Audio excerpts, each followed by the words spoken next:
absolute pleasure to introduce to you Professor Karen Nelson-Field from Amplified Intelligence, CEO, founder of a research company that is, I think, shaking up the industry, if I may say so, is putting the attention metric on the map and helping us to understand how we can measure and how we can use attention as a metric to understand better which media to use, right? So welcome to the beach. Thanks for having me. I'm super excited to be here. I think we have a lot of ground to cover. I know you have a pretty hard stop, so let's jump right into it. Do it. I'll try. So, attention. Give us a little bit of an intro. Like, how did you come up? How did you get into focusing on attention, and why is it important to our industry? So the question, it's a good question. So just for way of background, my research PhD is audience measurement, and during the tenure at the university, I recognised that there was going to be a currency failure, and we're in that failure right now. So, you know, between ad fraud and mistrust and cookie deletion, there was like this perfect storm coming. And while I was still at the university, a couple of very, very large FMCG clients sort of said to me, you know, where is viewability going? What is there something that could be ubiquitous that we could translate and transfer, I guess, media measurement for? And I sort of stumbled across this concept that, you know, engagement is what people are really striving for, but what does that mean? And I sort of thought, well, that's really about outward facing and understanding human interaction with media. And I thought, well, the best way to do that was to think about how, you know, you could film people. This is before gaze was a thing, and did some early work on it. And it was really quite telling that, you know, measuring humans versus measuring device data is actually a possible way forward.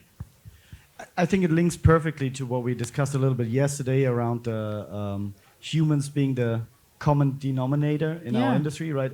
It comes down to the behavior of people in terms of media consumption.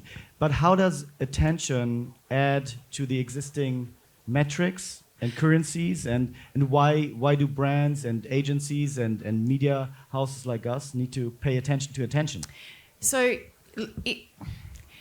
think about how particularly digital is measured. It's measured using what I call inward facing, which is device data, right? So, and that's fair enough because it's scaled.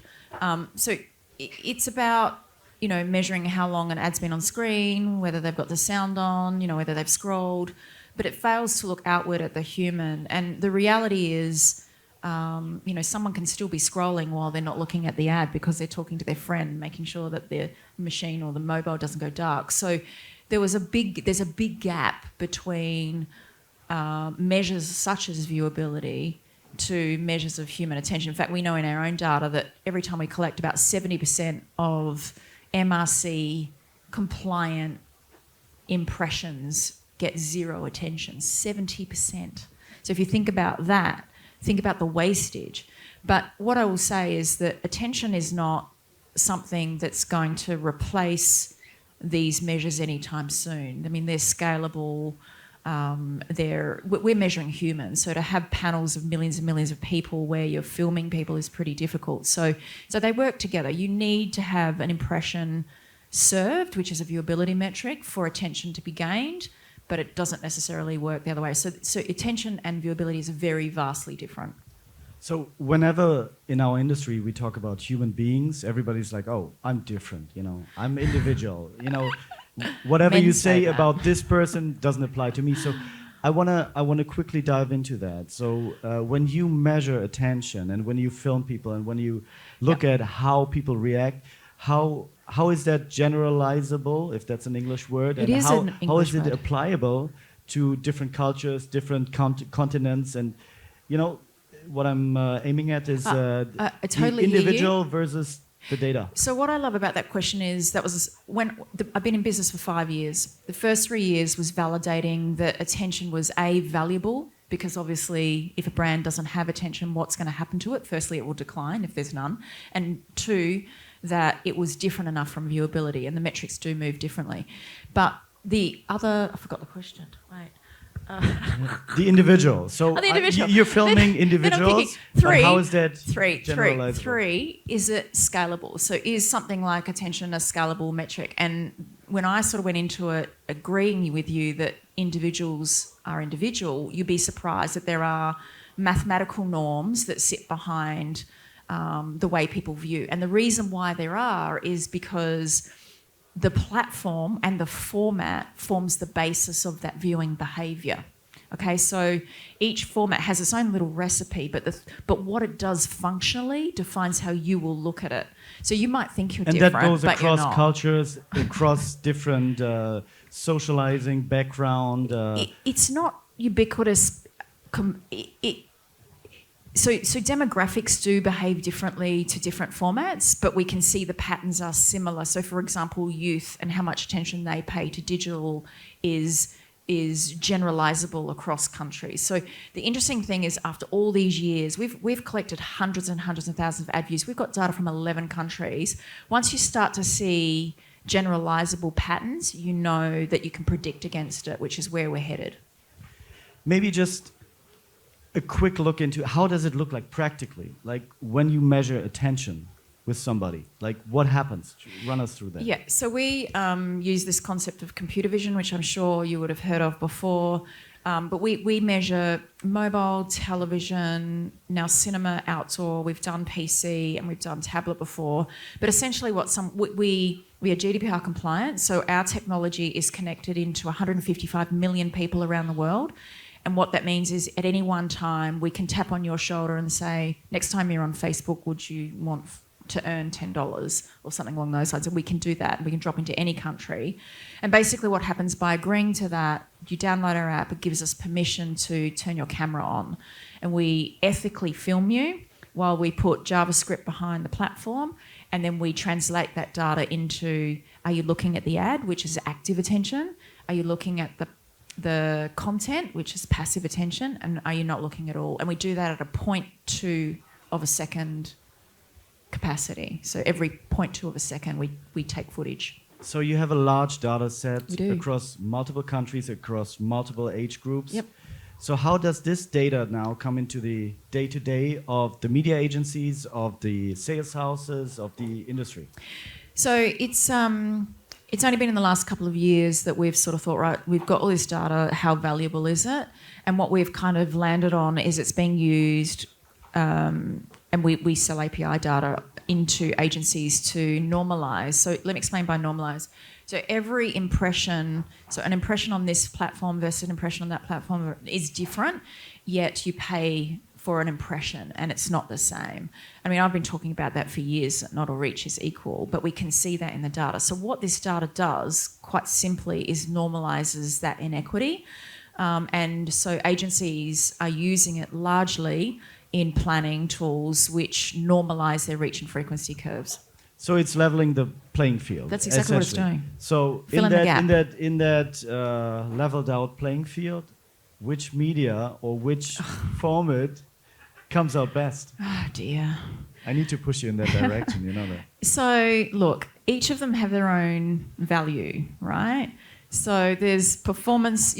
You need media to be able to nudge and remind and refresh, and you also need media to build brands, right? So they do have their different pieces, but I mean, quality content looks like, or quality formats look like less interruptions, less clutter, no scrolling, good quality programming, all those sorts of things, which I know you're fishing for. So yeah, exactly. So we're on the big screen, essentially, when you talk about non-scrolling, premium content, about being the perfect environment for grabbing the attention. Now, if we talk about content, and we're at Cannes, creativity, we just heard it in the panel before, right? How much does the program, the environment, the content that we as a media company put out there help the advertising to maximize attention on the consumer end? It plays a big role. So when you're engaged in the content, even though I call that passive attention, because technically you're not looking at the ad, it gives the human more chance to actually skip between the two. I mean, I know you're a full screen, so it's a little bit different, but we see absolutely the better quality content within the format, without a doubt, drives more attention overall. I mean, that's. But give us a bit of an idea. What kind of content is a good environment for ads to be maximizing attention? So look, content is a personal thing. Like what makes you laugh will not make me laugh, I'm telling you. We are not getting into this now. This would you would. So content is a personal thing, but generally speaking, good content is relevance. It's high engagement. It's like high emotions. It's surprising. It's scary. It's all those things about good production formats, good information. That sort of thing. I mean, I'm not a filmmaker, but we can see quite different genres and different programs within, because we collect on television as well. That good content that's not necessarily just high rating, because quite often ratings are not always related to attention. It does drive more attention. And how much does the environment, in terms of the physical environment, influence the attention? So I'm thinking. We talked about the big screen, the living room yesterday a lot. That's something we focus on because we see that people have an experience with the family that is positive, and they're more engaged and probably pay more attention. I don't know. But how does that differ from I'm looking at my Facebook feed or LinkedIn or whatever in terms of maximizing what I get out of the attention? There's two types of attention, passive and active, right? So a family environment in a lounge room, they actually not literally staring at the screen while there's family interacting with them. But like I said, I mean, we talked about this ad, which is that gorilla with the basketball. You gave it away. Did I give it away? You gave it away. Sorry. But nobody paid attention, so I'll explain that. But my point is, passive attention plays a role, but it's complicated in terms of how much of an influence that has on ad outcomes. But the more passive attention you get, it does give you more of an opportunity to sort of be exposed to ads. I mean, TV is different as well because it's high sound. We know that sound relates to attention. And so if you've got auditory assets on a big screen that's turned on, even if you're not directly looking, it does play a role in the outcome. And now moving into the ads, the content, the ad content. So what are the? I mean, we heard it on the panel before, right? Creativity and how do you measure it? So what are the guidelines for marketers when thinking about what kind of advertising content should I produce in order to maximize attention? Yeah, so my first book was on content diffusion and understanding emotions in content. So without a doubt, high emotive ads essentially drive additional attention, but that's really hard to generalize.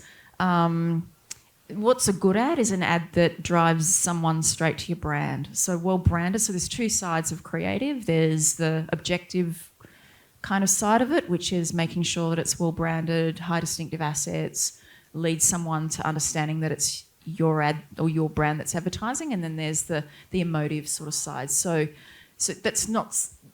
It's kind of a combination of the two things. Okay, so we're coming a little bit to the end, and I want to know what's next. So you established the attention economy. I think everybody here in Cannes and the industry is super excited about it, to have this additional metric leveling the playing field. But where do you want to go next with this? So the last couple of years have been about teaching people that there is an alternative measurement that can help them supplement their existing measures. The next phase for me I'm calling version 2, which is sort of understanding deeper individual level human behaviour and how you can transact against it.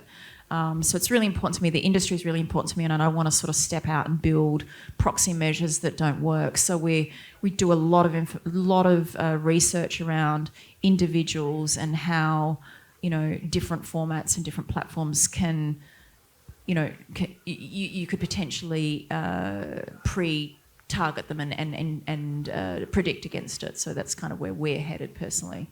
Okay, and for us as a media company, what would you say is the biggest challenge in the attention economy in the next couple of years? Look, I'll be clear. TV is an amazing platform, and without a doubt, without it being scrollable and having good, which I know you're fishing for, and having the big screen and having the good content, you're in a good position. So creative works within the boundaries of the platform. So you've got a fantastic platform to be able to build brands and have longer form and things like that. So for you guys, I think, be really respectful of the fact that,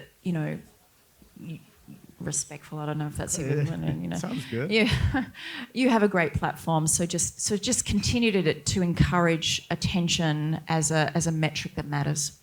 Right. Thank you very much. I got the signal. You need to grab a cab I'm sorry. It was a pleasure talking to you. Thank you so much for having me. I think, as I said, the whole topic about attention is something that's really new to the industry, and that really helps us to better understand how we can influence behavior at the end of the day of consumers to grab this product and not the other one, right? And I hope you have a great time in Cannes. Thank you. I will. You're staying until the end of the week, right? Indeed I am. Enjoy. Hopefully the weather will be good. And thanks a lot, Karen. Thanks for having me.